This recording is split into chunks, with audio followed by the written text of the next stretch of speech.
Lynchy, was that your most satisfying Derby win as far as the team was concerned? What happened after half-time yesterday? Yeah, I think as a team after half-time we really showed what we're all about this year, and I think it was a good win in the end, and the boys enjoyed it. But whether it was the most enjoyable one, I'm not really sure. I don't think too far back about them. But as a win on a whole, any game it was a good one. After such a tight first half, are you surprised how much it opened up and how much you guys were able to get on top in the second half? I don't know about surprise. I think we just had a belief in if we kept bringing our pressure in our game that the game we'd crack them at some stage, and whether that happened with 1 minute to go or halfway through the third quarter, we were never to know when that was going to happen. But we just knew if we bring our pressure in our game style that we would crack them in the end. Did you feel then during the second quarter, maybe midway through the second quarter, that you were starting to get hold of them? It was obviously we were at half time. It was all square, but we probably didn't put the score on the board that we might have been able to in the second quarter. But no, it was an arm wrestle, and we always knew that was going to be an arm wrestle. And we just bared a little bit more of our fruits from our hard work after half time, which was a good result.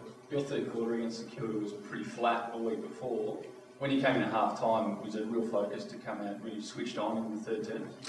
Not a real focus because of the third quarter. Our focus is to play 4 quarters of footy every week without any lapses. So our focus was that the job was only half done, and we had to keep it up. As I said before, to crack them. So it didn't matter if it was the third quarter or the fourth quarter. We just really need to come out and keep playing hard, aggressive footy. You mentioned a word earlier that's been used quite a bit by the players and the coach: belief. How much belief is there in this group that you can take on any challenge and come to the other side successfully? Well, we go into every game believing that we're good enough to beat the opposition if we play our best brand of footy. So if we bring our best footy on the day, we think we can win anywhere, anytime, against anyone. So as long as we bring that brand of footy every week, we believe we can win every game. As a forward line, Quinten, you seemed to dominate the contested marking yesterday. Is that an area you're pleased with? Yeah, it's definitely an area that, it's a nice area if you can get on top. It means you're probably getting shots on goal up 40 if you're taking contested marks. So yeah, obviously very pleasing, and it's just good that we're all gelling well together. And it's a bit of a mixed bag up there at the moment with a few of our key forwards in the last few years out. So it's been good that we've been able to gel together well and putting winning scores on the board. How do you rate this new age midfield that the Eagles are putting together, Lynchy, in relation to delivery to the forward line? The likes of Shuey and Gaff, who were outstanding yesterday, and Rosen.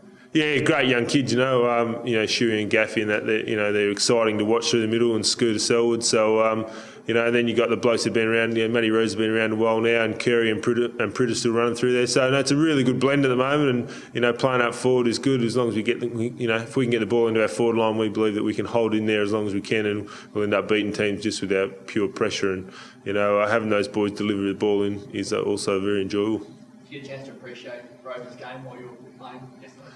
Didn't probably realise how much of the ball he had. Obviously, just know that with the engine he's got, he's going to run all day and he's going to run over his opponents most weeks. So, massive effort. It's more kicks than I get in a month. Just with Kennedy still out, how important has it been to have Cox and Natanui going forward for bits and kicking some vital goals? Yeah, it's just been a real bonus for us to have those two big boys being able to play up forward a bit, rest up there, and also have really contribute up there, take some big marks and kick goals. Means I can probably play my role a little bit more up the ground and try and feed it into them as well. So that's been good. But Coxie and Nick are massive, and it just shows the importance of just because they're big, it doesn't mean they need to sit on the bench once they're not rucking. I reckon they're really valuable in our forward line, and that's shown over the last month. They can kick a lot of goals for us. Natanui's taking a few big leaps at the moment and almost falling a bit awkwardly at times. What do you think when you see him go up to some of those big ones? Just lucky there's not a roof on him, he might hit his head. Is it a directive from Nick to take a hanger every week? Is that part of the match plan? It's not part of the match plan, but if you can junk like he can, why wouldn't you have a crack at him? It's his strength. It's one of his strengths he brings to the game is his leap and his ability to jump over people. So whether it be in a ruck knock or going for a mark, why wouldn't you use your strengths?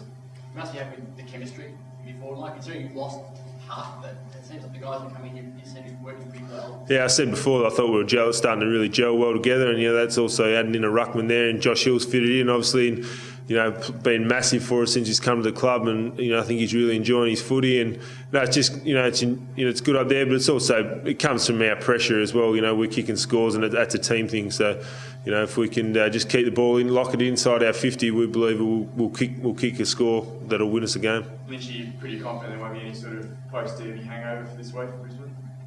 Wouldn't have thought so. We've got this game and then a week off, so I think the boys are pretty hungry to go up to Brisbane. Good trip to get away together and come away with another really good win, and then enjoy the week off after that. And the Gab is a place where you in particular traditionally play pretty well. You must be looking forward to hearing about that. Yeah, the whole team's always played good at the Gab. Even when Brisbane were flying in the early 2000s, we used to go up there with good confidence, and we'd come away with points from up there. So the boys love travelling up there. It's obviously our longest road trip, but it seems to, but the boys love getting up there. The sun will be out again, and we're pretty used to that at the moment. So just going to be really looking forward to another hard challenge up there, and hopefully come away with the points. And Lynchy, did you notice a massive difference in Fremantle's game plan as compared to years gone by? I suppose it has changed a little bit, and that's going to happen with a new coach, but haven't dwelled on it too much. Obviously, just more important worrying about our game plan. And as I said before, I think if we play our best footy, I think we'll count for most other game plans. There wouldn't have been many derbies though in the first half, such low scoring. And I suppose that's the footy they play, a bit of a lockdown game style of footy. So unfortunately, not unfortunate. It's not really for me to worry about how they go about their footy. But it was low scoring, but we got on top in the end. Can I ask you, do you work much with Jack Darling?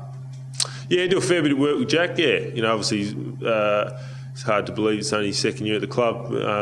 Plays a massive role and is a massive importance part to our team. So try and help him out as much as I can. It's hard to teach him anything really. He's a pretty naturally talented footballer and a bit of a freak really. So hard to teach him too much. He probably does a lot more than I do these days. So, but just help him along and give him advice where he needs it and keep him tracking along nicely.